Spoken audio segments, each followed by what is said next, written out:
Welcome back, everybody, for another deep dive. Yeah. And today, we're going to be looking at something called hypno-channeling. Yeah.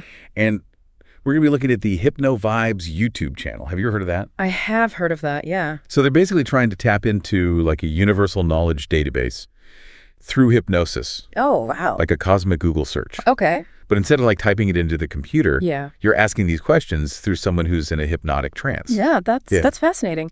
The idea that we might have access to this vast well of knowledge within us, but it's usually hidden beneath the surface of our everyday awareness. And so hypnochanneling is one way that some people believe we can try to tap into that deeper level of knowing. Yeah. And in this particular session, we have Naomi, who's the hypnotist, and she's working with Jessica, who's acting as the channeler.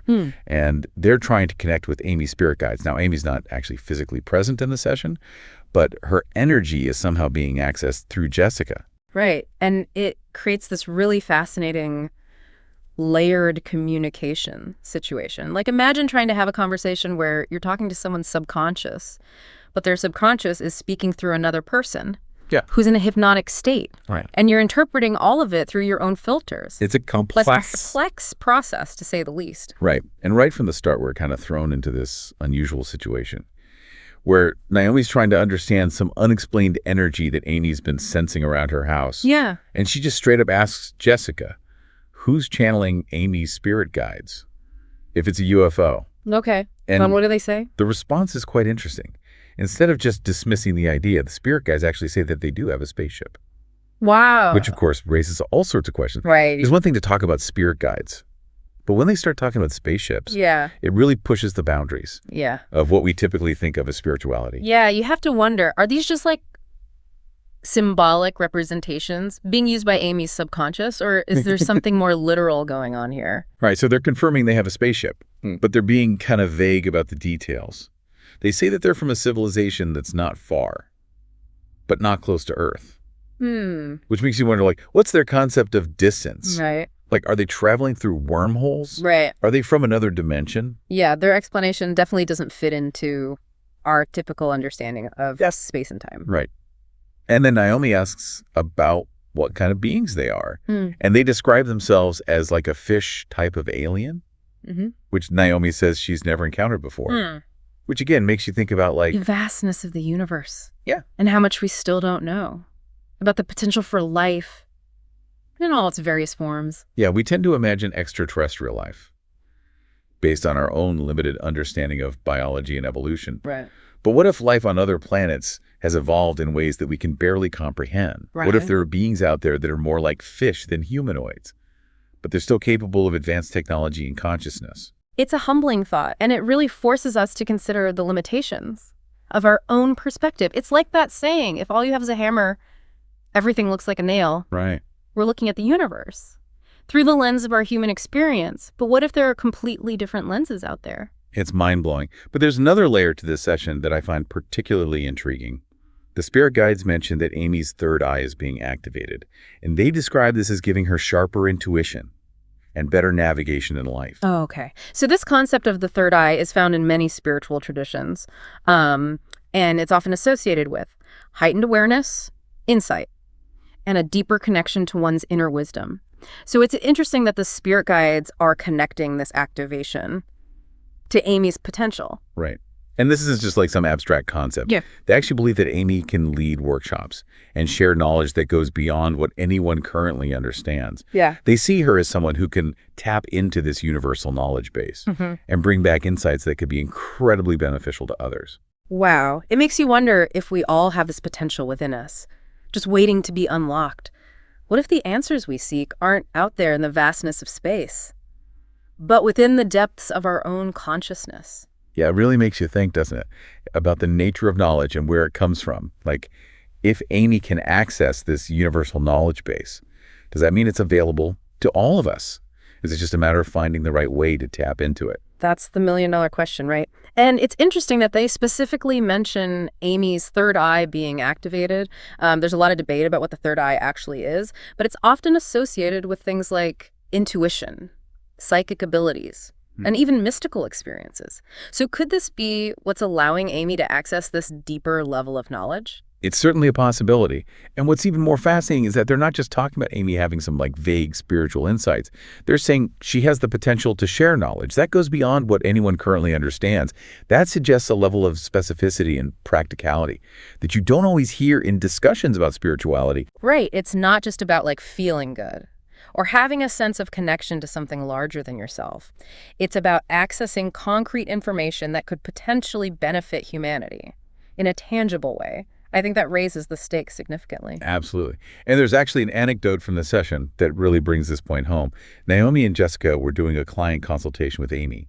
And Amy, not even under hypnosis at this point, starts talking about the client's situation with a depth and insight that neither of them expected. Oh. It's as if she was unconsciously channeling information, even outside of the formal hypno-channeling session. That's remarkable. It suggests that maybe these abilities aren't limited to a specific ritual or technique.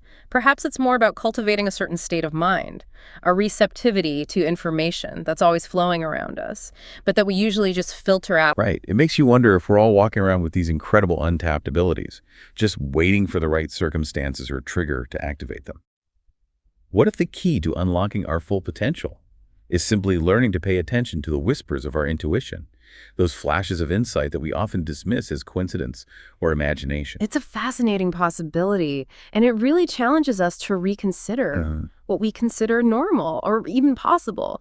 What if the boundaries of reality are far more fluid and expansive than we've been led to believe? Okay, so we've got these fish-like aliens claiming to be Amy's spirit guides, talking about spaceships, and activating her third eye to access universal knowledge. It's a lot to take in. But even if we set aside the extraterrestrial aspect for a moment, there's some really intriguing questions here about consciousness, the nature of reality, and our own hidden potential. Absolutely, and I think it's important to remember that this is just one session, one perspective. There are countless other individuals and groups out there who are exploring these themes in different ways, using different techniques and frameworks.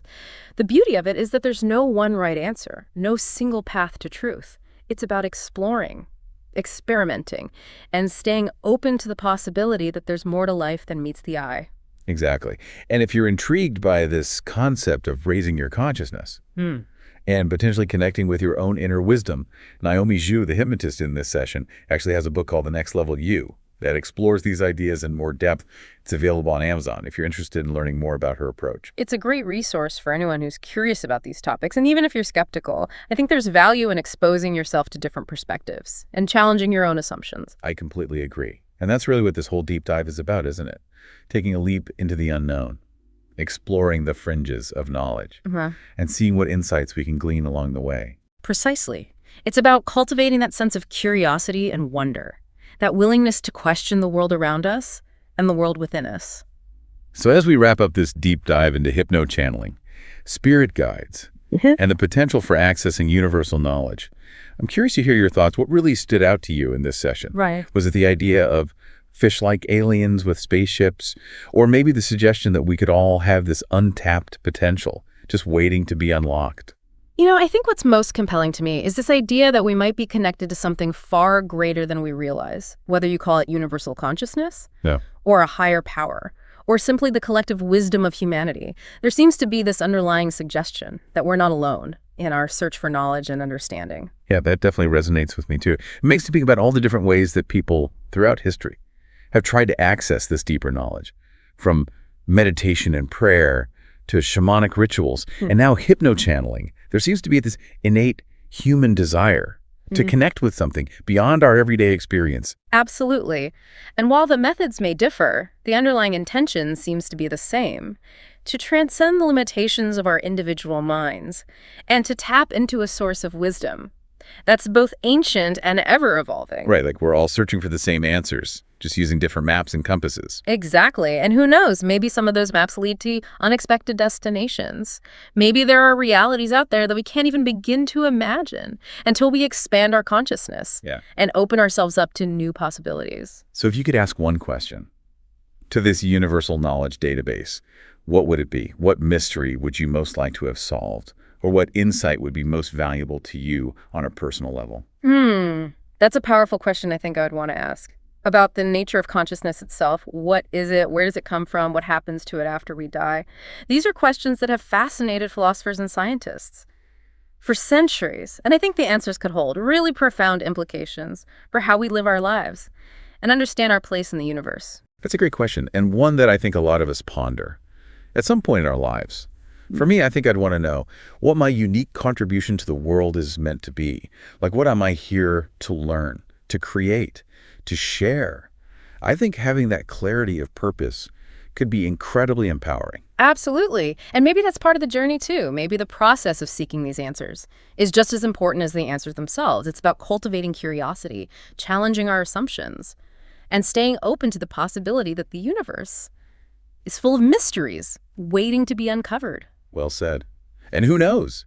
Maybe some of those mysteries are hidden within us, waiting to be unlocked through practices like hypnochanneling or meditation, or simply paying closer attention to the whispers of our own intuition.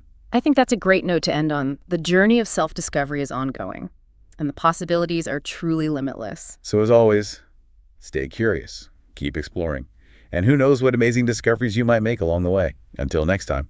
The appropriate energy about the extraterrestrials or the ships or some unknown subjects that is near Amy's house, and she did not see, but she felt, or she's still feeling that. I think she feels that very often.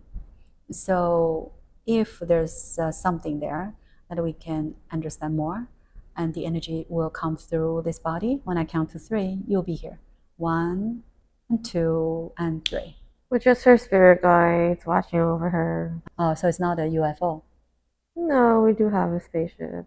Oh, that's convenient. And so she can sense that. She has a connection to us. Right, obviously. So are you Grace? No. Are you some sort of species that we are aware of? What are you aware of? Not many. Maybe Pleiadians, Sirius, and We're those. more of a fish. War? A fish type of alien. Oh, interesting. So she was one of you? No. So we never really saw you. I never heard anyone talk about fish extraterrestrial. So so you need to be close to her all the time? Yes. And how she's doing? It's great. And I just find out the reason that when she comes to this office and she feels some sort of migraine, and that is because she's cleansing her third eye. Not cleansing, but making him move again. So when that started moving, well, what happens? She got migraines. So what she will be able to do with the third eye? I have a sharper intuition, read people better, know how to navigate herself in situations better. Oh.